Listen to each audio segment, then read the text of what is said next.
The world my father told me about 50 years ago was a divided world. It looked like this. Each bubble is a country. Size is population. Blue, Africa. Red, Asia. Yellow, Europe. And green, the Americas. Vertical is child mortality. From 30% of children dying before the age of 5 down to almost zero child death.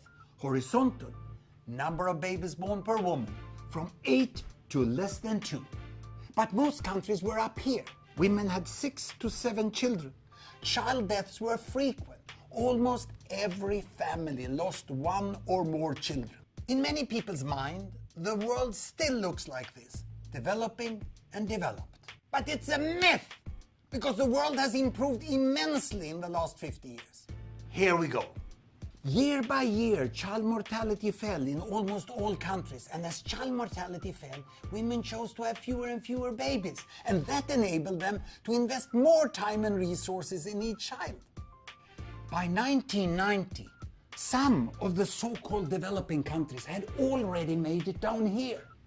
Some were in between, and a few remained up here with very high child mortality.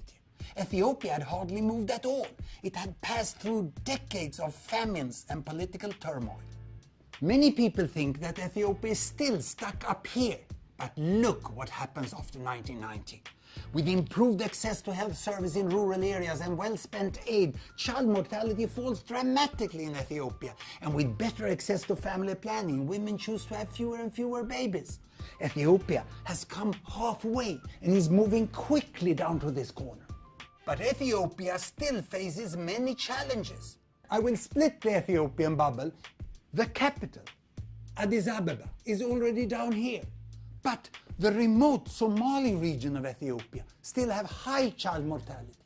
But most of the regions, 90% of the population, are centered around the average.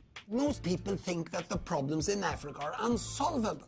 But if the poorest countries can just follow the path of Ethiopia, it's fully possible that the world will look like this in 2030.